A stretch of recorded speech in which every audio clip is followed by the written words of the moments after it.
नमस्कार। Commodity markets और खासकर एग्री कमोडिटी मार्केट्स में पूरे साल काफी उतार चढ़ाव देखने को मिले। कॉटन के भाव 1 लाख रुपए के पार भी जाते हुए देखे तो गुआर पैक में भी हमने नियर रिकॉर्ड तेजी बनते हुए देखी। वहीं मसालों में काफी उतार चढ़ाव रहा। इन सबको देखते हुए अब आपको 2023 के लिए किस तरह की स्ट्रैटेजी बनानी है बताने के लिए हमारे साथ मौजूद हैं त्रिशूल एंटरप्राइजेस के CEO and founder Rupesh Dalal, Nirmal bank commodities के VP कुणाल शाह, स्मृति कमोडिटीज की CEO एंड MD रूपा मेहता, साथ ही कॉम ट्रेंड्स रिसर्च के डायरेक्टर टी ज्ञान शेखर। आप सभी का कार्यक्रम में स्वागत है। और पीछे एक बहुत ही मुश्किल साल रहा और ऐसा कोई बहुत एश्योरेंस नहीं है कि आने वाला साल आसान रहने वाला है, क्योंकि जो रिसेशन की चिंताएं, डॉलर इंडेक्स में उठापटक, रशिया यूक्रेन की जो जियोपॉलिटिकल टेंशंस हैं वो बाजार में अब भी यहाँ पर जारी हैं ही। शुरुआत यहाँ पर कॉटन के साथ कर लेते हैं, क्योंकि यहाँ पर तो एक और भी बड़ी चिंता है कि अगला जो वायदा है वो यहाँ पर मौजूद नहीं है। इन सब के मद्देनजर सबसे पहले रुपेश आपसे जानना चाहेंगे, कैसे देखते हैं आप एक कॉटन के प्राइसेस को, अंतर्राष्ट्रीय क्यूज कैसे यहाँ पर असेस करने चाहिए और भारतीय बाजारों से अब क्या एक्सपेक्टेशन है? इंटरनेशनल मार्केट के क्लूज की बात करें तो डे बिफोर यस्टरडे आइस में ऊपर की सर्किट थी, लेकिन इंडियन मार्केट ने जरा भी रिएक्ट नहीं किया। मुझे लग रहा है बहुत सिग्निफिकेंट रीजन ही है। मतलब एक इंडिकेशन है कि अभी इंटरनेशनल मार्केट से इंडियन मार्केट अभी डीलिंग हो रही है। एंड इतना कोरिलेशन अभी दिख नहीं रहा है पिछले 8 से 10 दिन की अगर मूवमेंट इंटरनेशनल मार्केट और इंडियन मार्केट की देखें तो। आपने जितने रीजन बताया है कि 2023 का साल बहुत अनप्रिडिक्टेबल लग रहा है, उसमें एक और रीजन रहेगा फार्मर्स की मेंटालिटी। अगर फार्मर्स आगे क्या सोच रहे हैं, जो आज का 2022-23 का जो समझदार फार्मर्स अभी मोबाइल पे भाव देख के आइस का भाव ऊपर की सर्किट लगी है तो इंडियन मार्केट प्राइसेस भी बढ़ने चाहिए। कभी बिकवाली करके चलने में मजा नहीं है। इसी मनोवृत्ति वाले, मानसिकता वाले फार्मर्स अभी बाजार में 2022 के बाद 23 में कैसी उनकी मनोवृत्ति रहती है उसके ऊपर टोटल डिपेंड्स है। क्रॉप अभी भी बता रहे हैं कि सुपर डुपर बम्पर क्रॉप है तो प्राइसेस डाउन होने चाहिए, लेकिन अराइवल्स बढ़ नहीं रही है। वही एक market millers, exporters, traders, ginners सब कंफ्यूजन में है कि आगे क्या होगा।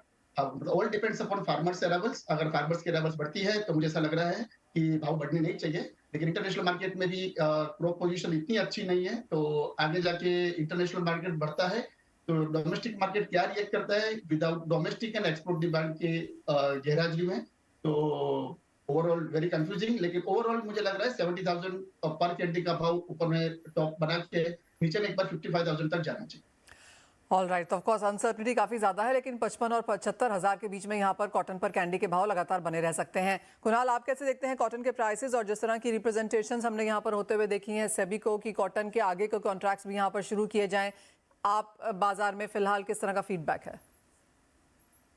Well, yes, there is constant representation और हमें लग रहा है कहीं ना कहीं कोई पॉजिटिव आउटकम आएगा। Boss every stakeholders is doing their best to convince the regulator, so that remains to be seen. और जहां तक प्राइसिंग की बात है और ट्रेंड की बात है, एक चीज बहुत क्लियर है, the demand side is not going to be as robust as it used to be, mainly because of the fears of recession in US, Europe, ये सभी जगह से। और चाइना एक रीओपन हो रहा है, उसके कारण थोड़ा बहुत सेंटिमेंटली इम्पैक्ट आया है। बट मुझे नहीं लग रहा है कि ये साल में कोई बड़ा तेजी का, बहुत बड़ी तेजी हो जाएगी, बड़ा फायरवर्क्स होगा। That scenario is still not there in the picture, so that narrative is not there. So बहुत ज्यादा तेजी 2023 में कॉटन में नजर नहीं आ रही है। रूपा, आप कैसे देखती हैं पूरा ही कॉटन सेक्टर, चाहे वो कॉटन है, कपास खली है, यहाँ पर आपको कोई टॉप ट्रेड नजर आता है अगले साल के लिए?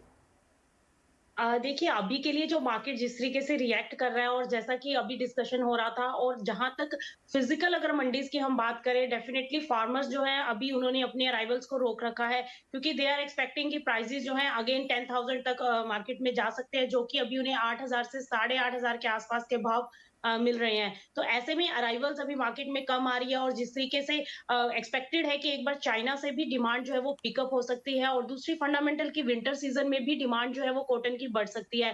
तो ये सारे फंडामेंटल्स हैं जिसकी वजह से थोड़ा सा मार्केट पॉजिटिव जाता हुआ हमें दिखाई दे रहा है। और हमें लगता है कि जिस तरीके से सिनेरियो अभी बनता हुआ दिखाई दे रहा है, प्राइसेस थोड़ा सा अपसाइड में रह सकते हैं, और स्पेशली मुझे लगता है कि बिनोला खल हो सकता है कि आपको जनवरी के मंथ में एक अच्छा रिटर्न देता हुआ दिखाई दे। तो अभी के लिए जो बिनोला खल 2700 से 2800 की रेंज में ट्रेड करता दिखाई दे रहा है, उसमें हम एक्सपेक्ट कर रहे हैं कि प्राइसेस आगे चलकर 3,000 तक की अपसाइड मोमेंटम दिखा सकते हैं। ये श्योर है कि बहुत ज्यादा भी फिलहाल मार्केट में तेजी एक्सपेक्टेशन नहीं है, लेकिन हाँ, स्टिली अभी शॉर्ट टर्म में थोड़ा सा प्राइसेस जो है वो तेजी की तरफ ट्रेड कर सकते हैं। ऑलराइट, हल्की सी बढ़त यहाँ पर कॉटन के भाव में देखने को मिल सकती है। सो इवन एज हम ईयर एंड की तरफ हैं, जैसे कहा गया कि थोड़ी सी डीकपलिंग यहाँ पर होती हुई नजर आई है। सो इवन एज अंतर्राष्ट्रीय बाजारों में भाव यहाँ पर 52% गिर चुके हैं अपने हाई से। इंडियन मार्केट्स में वो उस गिरावट के बाद हमने खरीदारी फिर से आते हुए देखी है। तो कुछ बाइंग साइड पे आप यहाँ रह सकते हैं। रेंज आपको हमारे सभी एक्सपर्ट्स ने यहाँ पर बताई भी है। ज्ञानशेखर, आपके पास आएंगे और ओवरऑल एडिबल ऑयल पैक की अगर यहाँ पर बात करें तो ऑफकोर्स काफी सारे खाने के तेल फिलहाल यहाँ पर ट्रेड में नहीं है। यहाँ पर भी एक्सपेक्टेशन है कि दिसंबर खत्म होने से पहले हम शायद इनको रीइंस्टेट होता हुआ देखें। दोनों ही मुद्दों पर आपसे जानना चाहेंगे किस तरह की रिप्रेजेंटेशंस यहाँ पर हैं और आप ओवरऑल प्राइसेस को कैसे देखते हैं। Manisha, if you can permit me, I just have a few things to say about cotton. I hope you can. Ji, give me a second. absolutely. Yeah. See, overall, entire market system, especially the mills or the buying side, वो सब skewed है. मतलब most of them are uncovered and their pipeline is largely dry. Because the production itself is not happening. I think most of them have cut production to a great extent. That is a bit of a dangerous trend because क्योंकि कुछ थोड़ा भी एक अच्छा trigger आ जाएगा, then there will be a wave of cascading effect that will take place in cotton. I think that's what the markets are banking on, especially the farmer side, and which is why they're unwilling to sell. I think there is a possibility of some kind of a price trigger that could happen potentially in January, February, and like Kunal said, China could be a very important trigger on the buying side. But yes, the overall, the yarn demand continues to be a big worry. That unless those stocks are replenished, I don't think there will be new demand for cotton per se. And the Christmas season and the ongoing season should provide some relief. I think the retailers might start replenishing stocks. So मेरे ख्याल से इतना ज़्यादा मंदी नहीं है cotton में clearly. And I think going forward, cotton will lose acreage to oil seeds and other crops because they've done very well. So we have to be very careful about what's going ahead. So anything in forward as far as cotton is concerned is a very attractive price as of today. But potentially the arrivals in the coming month should depress prices to some extent. But the forward prices that are prevailing for physical cotton prices are extremely attractive, and I would look at it. And please let us understand that this weather phenomenon, weather phenomenon hai. This is permanent. It is not an aberration.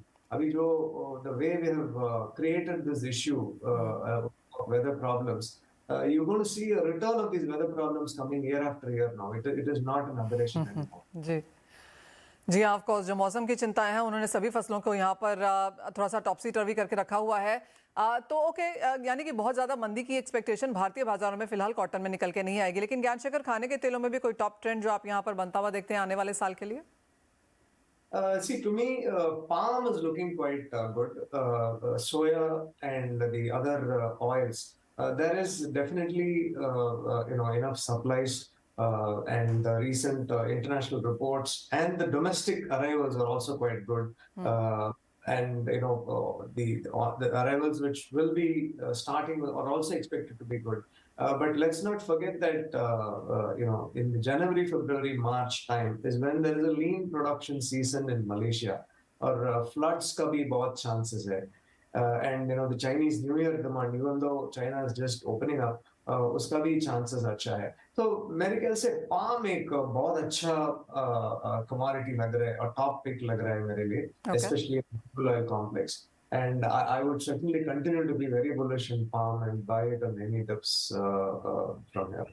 All right, यानी कि पूरे edible oil pack में यहाँ पर palm तेल में तेजी बरकरार रह सकती है। एक और चीज़ जो कुछ बहुत अब मूव करने लगी रूपा, वो है मेंथा तेल। आई मीन ऑलमोस्ट 1-1.5-2 साल में कोई ना मूवमेंट दिखाने के बाद अब यहाँ पर थोड़ी सी तेजी देखने लगी है। क्या यहाँ पर भी कुछ तेजी खरीदारी की एक्सपेक्टेशन है? देखिए, अभी थोड़ा सा प्राइसेस में अगर हम देखें, वायदा में भी थोड़ा बूस्टअप आया था। अभी प्राइसेस जो है 1000 के ऊपर सस्टेन करते हुए जरूर दिखाई दे रहे हैं। तो यहाँ से हम एक्सपेक्ट कर रहे हैं कि जो तेजी बन सकती है वो 1060 से लेकर 1080 अभी हाल फिलहाल के लिए शॉर्ट टर्म ये रेंज है अपसाइड का। यहाँ तक एक बार मार्केट मूव करता हुआ दिखाई दे सकता है। लेकिन अभी फिलहाल बहुत ज्यादा तेजी की तरफ एडिबल ऑयल नहीं लग रहे हैं। और स्पेशली अगर मेंथा की भी बात करूं तो काफी साइडवेज मोमेंटम एक्सपेक्टेड है कि देखने को मिल सकता है। लेकिन हाँ, अभी 1060 से 1080 का लेवल जो है वो वायदा में एक बार टच होता हुआ हम देख सकते हैं। ऑलराइट, तो तेजी यहाँ पर मेंथा में भी आ सकती है बहुत समय के बाद। कुछ बहुत वॉल्यूम्स और एक बूस्ट हमने यहाँ पर प्राइसेस में आता हुआ देखा है। रुपेश, आपसे यहाँ पर कैस्टर के बारे में जानना चाहेंगे। जिस तरह की ज़मीनी ऑन ग्राउंड यहाँ पर जिस तरह की मांग निकलती हुई नजर आई है, कितना सपोर्ट प्राइसेस वहाँ से ले सकते हैं? सॉरी, कौन सी कमोडिटी? कैस्टर, रुपेश। कैस्टर मुझे ऐसा लग रहा है कि अभी एट प्रेजेंट जो इनिशियल रिपोर्ट्स आ रहे हैं फ्रॉम अराइवल्स अभी 20 to 25,000 बैग्स के आसपास की है। आफ्टर 15 जनवरी के बाद में अराइवल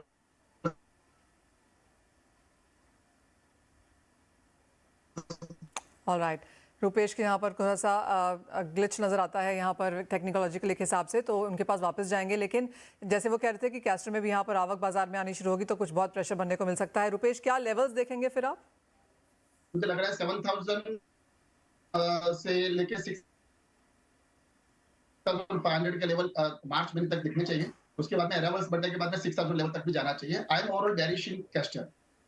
ऑलराइट, थोड़े से बेरिश है यहाँ पर कैस्टर में। कुछ मुनाफा वसूली देखने को मिल सकती है। वो आपकी स्क्रीन पे हम आपको दिखा रहे हैं कि हर महीने कैस्टर के प्राइसेस कैसे रहे हैं और क्लियरली एक डाउन ट्रेंड हमने यहाँ पर लगातार बनता हुआ देखा है और कुछ और बिकवाली की एक्सपेक्टेशन फिलहाल बाजार से। इसी के साथ एक ब्रेक के लिए भी रुकेंगे। जब लौटेंगे तो बात यहाँ पर गुआर पैक की और मसालों की करेंगे। यहाँ पर जोरदार उठापटक देखने को मिली है, लेकिन 2023 किस तरह का साल रह सकता है, जाने अपनेंगे अपने एक्सपर्ट से।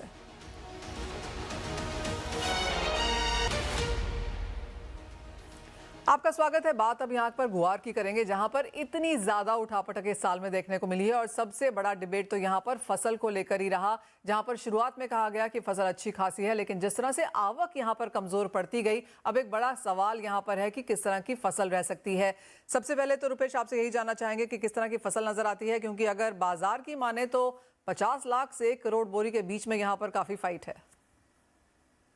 Yes, you are absolutely right. पहले जो जब क्रॉप का अंदाजा आया तो 1 करोड़ बैग्स के आसपास का इजीली आ जाएगी ऐसा अंदाजा था, लेकिन जैसे जैसे अराइवल्स का प्रेशर दिख रहा है तो पहले 3 महीने में अराउंड 30 to 35 लाख बैग्स की अराइवल्स हुई है। और पिछले 5 साल का इतिहास बता रहा है कि पहले 3 महीने में जितनी अराइवल्स होती है वही पिछले नेक्स्ट 8 to 9 मंथ्स में होती है। तो ओवरऑल अगर वो कैलकुलेशन में पकड़ के चलता हूँ तो अराउंड 60 to 70 लाख बैग्स के आसपास के अराइवल्स मतलब क्रॉप इस टाइम का अंदाजा है। कैरी ओवर स्टॉक उतना नहीं है, तो ओवरऑल अगर चाइना है और इंडस्ट्रियल डिमांड अगर निकल जाती है चाइना एंड अदर कंट्रीज से, तो मुझे लग रहा है कि 6,000 अगर एक बार क्रॉस करता है तो 7,000 नजदीक दिख रहा है। ऑलराइट, कुणाल, आप कैसे देखते हैं गुआर सीड गम को और आपकी रेंज क्या रहेगी अब अगले साल के लिए? मेरा व्यू बुलिश ही है गुआर सीड गम दोनों पे। मुझे लग रहा है कि गुआर सीड मौजूदा स्तर से मैक्सिमम 300-400 रुपए का करेक्शन आ सकता है, बट इसमें 1,000 से 1,500 रुपए बढ़ने की जगह है। I am absolutely agreeing with the crop scenario.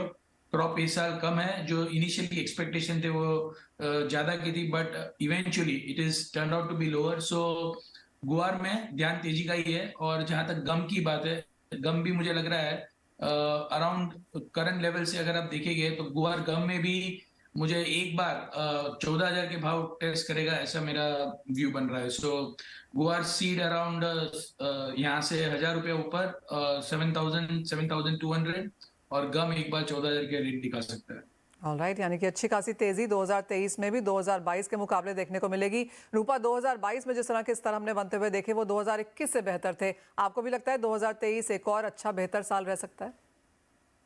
देखिए, बिल्कुल जो फंडामेंटल अभी देखने को मिल रहा है उसके मद्देनजर अगर देखें तो डेफिनेटली गुआर जो है अब 2023 में एक अच्छी कमोडिटी रिटर्न के पॉइंट ऑफ व्यू से निकल कर आ सकती है। और सबसे बड़ी बात है कि अभी जो प्रोडक्शन को लेकर जो असमंजस की स्थिति देखने को मिल रही है कि उसी का ही सारा अभी खेल जो है वो आगे चलकर दिखाई देगा। अब जिस तरीके से कुछ लोग एक्सपेक्ट कर रहे हैं कि 70 से 75 लाख बैग का है, कोई 1 करोड़ बोरी का एक्सपेक्ट कर रहा है, तो उसके ऊपर काफी कुछ डिपेंड करेगा। लेकिन अभी का जो सिनेरियो बनता हुआ दिखाई दे रहा है डेफिनेटली पॉजिटिव है मार्केट। और अब जिस तरीके का यहाँ पर स्टेबिलिटी आ रही है, ये मुझे लगता है कि आगे जो नया साल स्टार्ट होगा उसमें एक अच्छा बुल रन पकड़ सकता है। और यहाँ पर गुआर गम जो है हम एक्सपेक्ट कर रहे हैं कि 15,000 का भी लेवल हो सकता है कि आपको देखने को मिले नेक्स्ट ईयर में।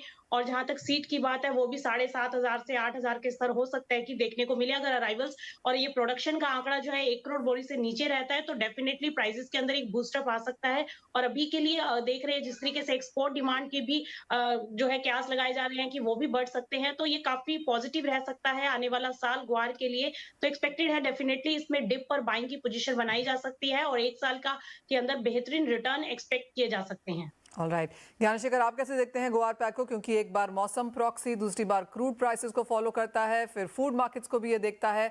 आप मैक्रो ऑफ कोर्स एक बहुत बड़ी चीज अब यहाँ पर बनती हुई नजर आई है, आप किस फंडामेंटल पे नजर रखेंगे? Manisha, we all know that guargum is extremely well used in various industries: food, pharmaceutical, paper, textiles, explosive, oil well drilling, cosmetics. And look at the exports; it has jumped by almost 40%. The size of crop, was a big worry initially. But that's all off the window now. Its focus is completely on exports and the potential for exports going forward. तो ये देखते हुए मुझे लग रहा है कि जो कुणाल ने बोला है, I'm absolutely in sync with those levels that he's talking about. We also have targets of close to 7,000 and odd in the coming months or quarters in Guar seed, and 15,000 are thereabouts in Guargum. Okay. We're quite bullish in both the Guar seed and Guargum. All right, तो ये वो pack है जहां पर खरीदारी ही करनी है, dips पे बाइंग ही करनी है, तो ये एक सेक्टर है जो आपको ऊपर में मुनाफा दे सकता है। बात अब यहाँ पर मसालों की कर लेते हैं, जहां पर सिर्फ एक पैक जिसने अच्छी खासी तेजी दिखाई है वो है जीरा। ऑलमोस्ट भाव यहाँ पर डबल होते हुए नजर आए हैं। धनिये की बात करें, हल्दी की बात करें, तो ये दोनों ही मसाले इस साल में आपको फिलहाल नेगेटिव रिटर्न दे रहे हैं। जनवरी 1 से अगर हम यहाँ पर प्राइसेस पकड़ते हैं तो रुपेश, आपकी टॉप मसाला पैक के में क्या स्ट्रैटेजी यहाँ पर होगी? आपका फेवरेट क्या होगा 2023 के लिए? 2023 के लिए फेवरेट डेफिनेटली जीरा ही रहेगा। फर्स्ट क्वार्टर में मुझे लग रहा है बुल रन अभी भी मेंटेन रहेगा, बिकॉज चाइना से 15 दिसंबर के बाद में मार्केट इज एक्सपेक्टिंग कि चाइना से अराउंड 200 to 250 कंटेनर्स की ट्रेड हो सकते हैं। अगर वो हो जाते हैं और ऑलरेडी 20 to 25% क्रॉप कम का अंदाजा आ रहा है, पर्टिकुलरली गुजरात में। राजस्थान में नॉर्मल क्रॉप है, लेकिन अगर क्रॉप कम आई और एक्सपोर्ट की डिमांड अगर नेक्स्ट क्वार्टर में निकल गई तो मुझे लग रहा है कि एक बार जो सबकी आशा है, जो चुनावी माहौल में बोलते हैं 300 पार भी हो सकता है। Okay. लेकिन और डार्क हॉर्स में अभी भी टर्मरिक को रखता हूँ। टर्मरिक कभी भी ये 100 के ऊपर जा सकता है, 10,000 के ऊपर जा सकता है। ओके, जीरा आउट परफॉर्म करेगा। आप कैसे देखते हैं कुणाल, कोई टॉप फेवरेट आपका इस पैक में? मैं अग्री करूंगा रुपेश जी से। जीरा मुझे अभी भी यहाँ से 1,000-1,500 रुपए और ऊपर जाएगा ऐसा लग रहा है। और टर्मरिक में डीप वैल्यू है। टर्मरिक पिछले साल भी तेजी होके सस्टेन नहीं हो पाई, सो ये साल अगर इट्स टू अर्ली, बट ये साल मुझे लग रहा है 2023 में टर्मरिक आपको अच्छा रिटर्न दे सकता है। सो इन लाइन में व्हाट रुपेश भाई saying, we have a bullish view on jeera for short term and turmeric for long term. All right, Rupa आप भी यहाँ पर जीरे और हल्दी का ही तड़का लगाएंगी? देखिए बिल्कुल, क्योंकि इस टाइम पे मौसम जो है वो विंटर्स का है, तो डेफिनेटली जीरा और हल्दी दोनों ही कमोडिटी ऐसी हैं जो हो सकता है कि इस विंटर से शुरू होंगी और नेक्स्ट विंटर तक में भी जो है हमारे ट्रेडर्स को एक अच्छा रिटर्न देती हुई दिखाई देंगी। और अभी जहां तक जीरे की बात है, फंडामेंटल काफी सपोर्टिव है, यूरोपियन कंट्री से भी डिमांड निकल रहा है और प्रोडक्शन जो है वो भी काफी कम बताया जा रहा है। तो अभी का जो सिनेरियो बन रहा है, जीरा काफी पॉजिटिव है और हम तो एक्सपेक्ट करके चल रहे हैं कि जीरा आने वाले टाइम में हो सकता है आपको 30,000 का भी स्तर दिखा दे। तो हम काफी बुलिश है जीरे को लेकर। और सेकेंडली डेफिनेटली हल्दी जो इस साल बहुत ज्यादा परफॉर्मेंस नहीं दे पाई, मे बी नेक्स्ट ईयर हल्दी के लिए एक अच्छा साल रह सकता है और उसमें भी एक्सपेक्टेड है कि प्राइसेस में करंट लेवल से 1,000 से 2,000 पॉइंट की तेजी अगले साल में बनती हुई दिखाई दे सकती है। ऑल राइट, एंड ज्ञानशेखर आपका कोई टॉपिक यहाँ पर मसालों में और ओवरऑल कमोडिटीज में भी आपका टॉपिक क्या होगा, अगर आपको एक एग्री कमोडिटी यहाँ पर अगले साल के लिए चुननी है तो? I'm absolutely in line with what Kunal said about turmeric, क्योंकि वो export demand इतना बड़ा है and it's just preparing itself for a big upside. Technically taking it तो एक inverted head and shoulder pattern जैसा आ रहा है, which is a very bullish pattern. So which makes me feel there's a lot of upside for turmeric. The potential is extremely strong. Followed by Jeera, of course, because Jeera still has a lot of potential on the upside. I think it'll cross 30,000. वहाँ पर भी Chinese markets, the way it is opening up, should be extremely positive, these two commodities. And out of the two, I think the medium term to long term prospects are very good for turmeric compared to jeera. And oil seeds, palm is my favorite in 2023. Alright, overall commodities में अगर choose करना हो तो palm तेल को यहाँ पर ज्ञान शेखर लेके चलेंगे। रूपा, आपकी एक ट्रेडिंग कमोडिटी क्या होगी? देखिए, जीरा रहेगी और जीरा में आप जो है वो बाइंग करके चल सकते हैं अभी के।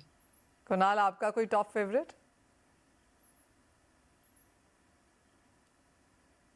कुणाल आपकी टॉप फेवरेट कमोडिटी क्या होगी एग्री में? मुझे लग रहा है गुआर सीड यहाँ से अच्छा रहेगा, मैं गुआर सीड पे बैंक करूंगा। हाँ, रुपेश आपका? मुझे लग रहा है धनिया में जाना चाहिए, 9,000 पे सेल करना चाहिए। आने वाले दिनों में बम्पर क्रॉप के हिसाब से 7,000 तक जा सकते। ऑलराइट, तो एक शॉर्ट कॉल है और 3 बाइंग कॉल्स हैं यहाँ पर एग्रीकल्चर स्पेस में। आपको बताया गया है किन चीज़ों पे आपको नज़र रखनी है, कहाँ पर आप बेहतर मुनाफा कमा सकते हैं। अगर आप हेजर हैं या फिर कोई भी स्टेक होल्डर्स हैं, इन कमोडिटीज़ पर आपको काम करके चलना है। बहुत शुक्रिया रुपेश, कुणाल, रूपा एंड ज्ञान शेखर हमारे साथ आज जुड़ने के लिए और उन तमाम एग्रीकल्चर कमोडिटीज़ में आउटलुक 2023 में भाग भी लेने के लिए। इसी के साथ मुझे भी दीजिए इजाज़त। नमस्कार।